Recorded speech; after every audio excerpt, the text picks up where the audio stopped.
ब्रेकनंतर news प्लॅनेटमध्ये आपल्या सगळ्यांचं पुन्हा एकदा स्वागत। राज्यानंतर आता आपण राष्ट्रीय घडामोडींचा आढावा घेणार आहोत। तहव्वूर राणाला लवकरच भारतामध्ये आणलं जाण्याची शक्यता आहे, तर दुसरीकडे भारतीय नौदलाची ताकद आणखी वाढणार आहे।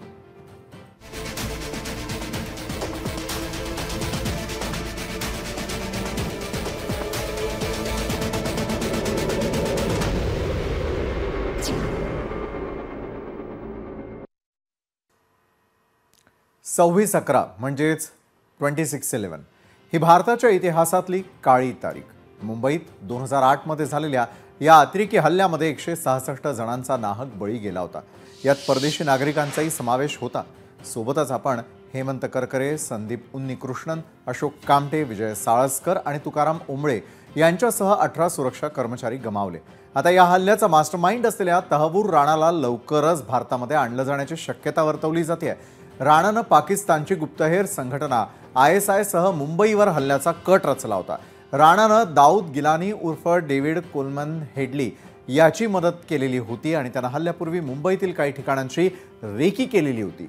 26/11 हल्ल्याच्या एका वर्षानंतर FBIनं शिकागोमधून राणाला अटक केली होती।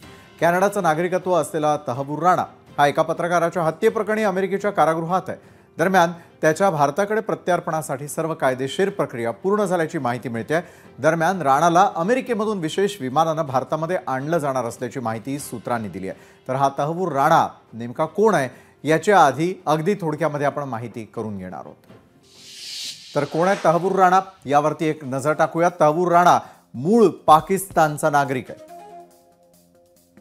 तर पाकिस्तानी लष्कराच्या वैद्यकीय विभागामध्ये तो डॉक्टर होता। 26/11 हल्ल्यामधील मास्टरमाइंड डेव्हिड हेडलीचा तो वर्गमित्र। तर 26/11च्या हल्ल्यामध्ये डेव्हिड हेडलीला राणाची मोठी मदत मिळाली। हल्ला करण्याच्या ठिकाणांची रेकी करण्यास मदत केली। मग 26/11च्या हल्ल्याची ब्लूप्रिंट तयार करण्यात त्याचा हात। तर तहव्वूर राणा नेमका कोण आहे हे आपण समजावून घेण्याचा प्रयत्न केला, मात्र 26/11 हल्ल्याचा तपास हा NIA कडून सुरू होता। या प्रकरणी डिसेंबर 2011 मध्ये NIAनं एक आरोपपत्र दाखल केलं। यातून काही धक्कादायक खुलासे करण्यात आले होते। त्यामुळे आरोपपत्रातील काही ठळक मुद्द्यांवरही आता आपल्याला प्रकाश टाकणं गरजेचं आहे। तर तहव्वूर राणा, डेव्हिड हेडली इतर 6 जणांवर अतिरेकी हल्ल्याची योजना आखल्याचा आरोप आहे। यामध्ये आरोपपत्रात 134 साक्षीदारांचे जबाब, 210 दस्तावेज, 106 ईमेलचा समावेश।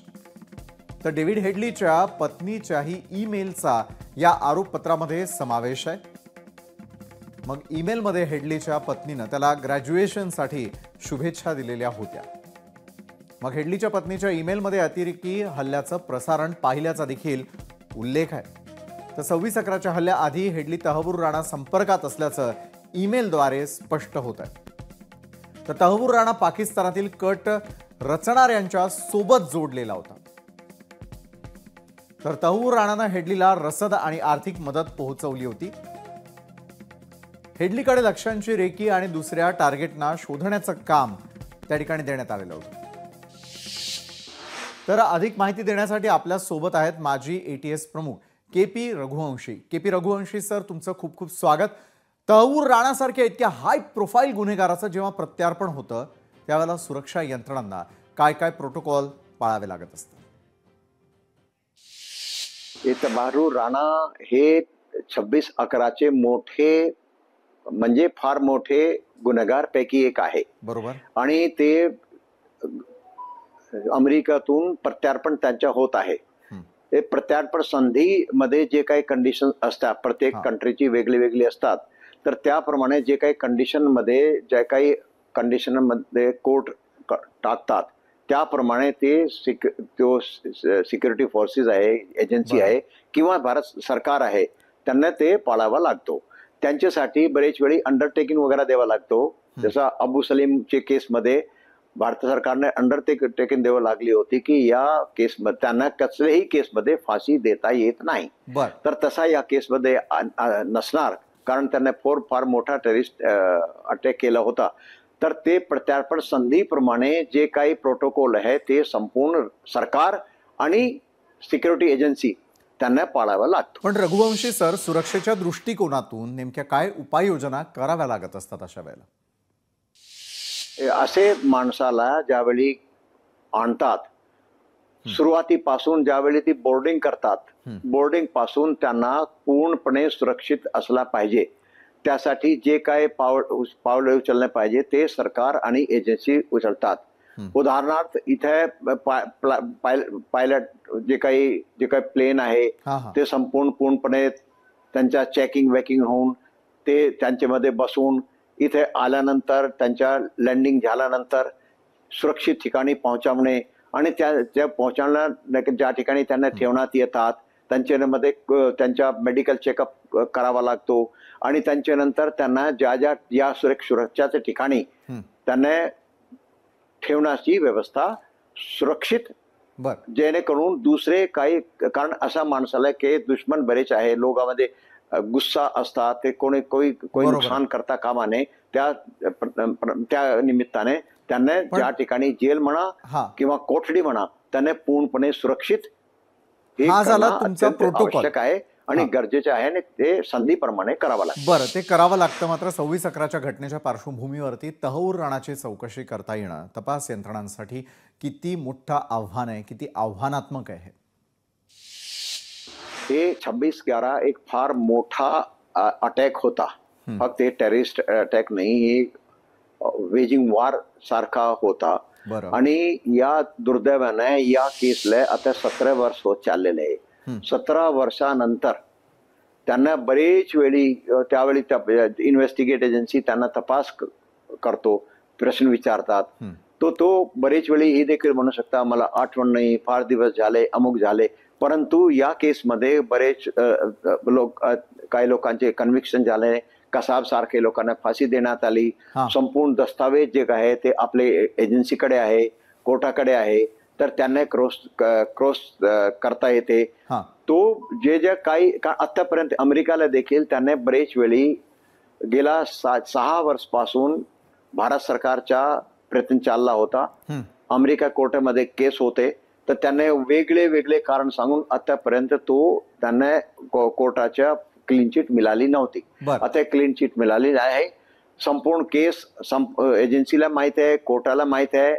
परंतु असे माणसाला ज्यांना इतकी मोठी कॉन्स्पिरसी केली, इतका मोठा अटॅक करण्याच्या मध्ये पूर्णपणे भाग घेतला होता, इन्व्हेस्टिगेट एजन्सी समोर आव्हान आहे.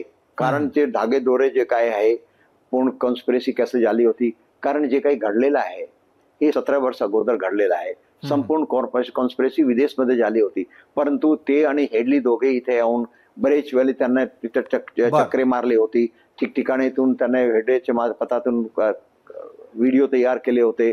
ते संपूर्ण त्यांना क्रॉस चेकिंग करावं लागेल आणि ज्या तारीखला आला, ज्या ठिकाणी तो बसला, ते संपूर्ण पुरावे म्हणून, कारण ही फॅक्ट्स आहे, पुरावे कोर्ट डिसाईड करतात, हे संपूर्ण कोर्टासमोर तपासिक एजन्सीला ठेवावं लागेल. नाही, पण मग तहूर राणाच्या चौकशीमधून आणखी काही धक्कादायक खुलासे होऊ शकतील असं तुम्हाला वाटतं का?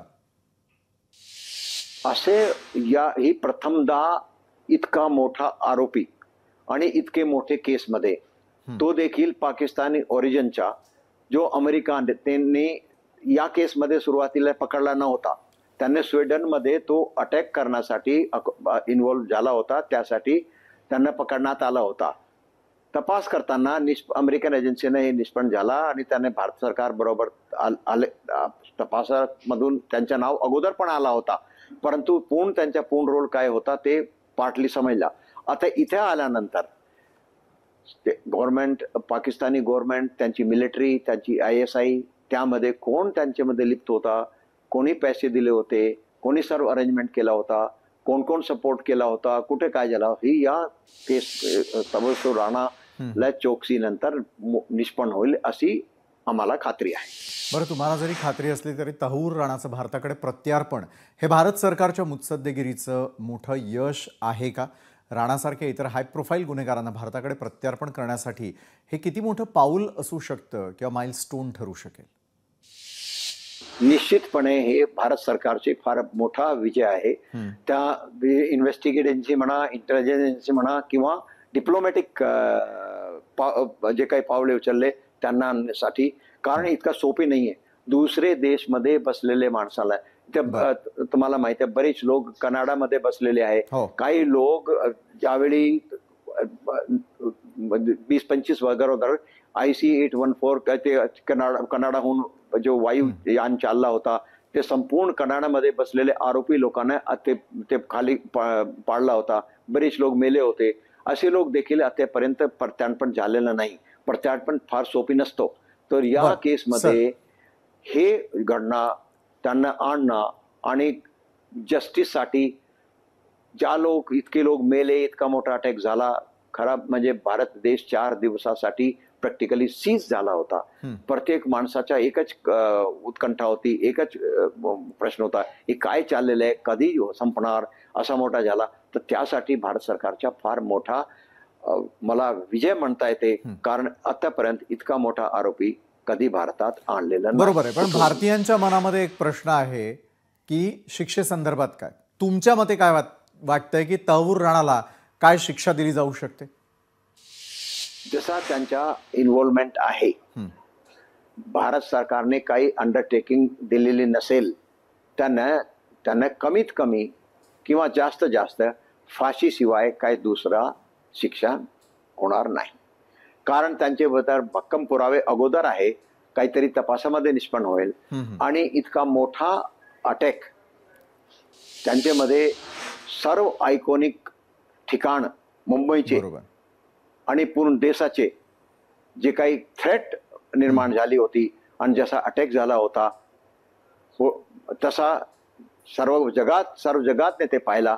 आणि कसाबची इंट्रोगेशन मध्ये जे काही सापडला त्यांच्या सर्व बघून त्यांना फाशीशिवाय दुसरा शिक्षा होणार असं मला वाटत नाही. बरोबर आहे. अपेक्षा करूयात की फाशीची शिक्षा देण्यात यावी. प्रत्येक भारतीयाच्या मनामध्ये निश्चितच हीच भावना असेल. धन्यवाद KP रघुवंशी सर, तुम्ही वेळात वेळ काढून आमच्यासोबत जोडल्या गेलात आणि याविषयी बोललात त्यासाठी.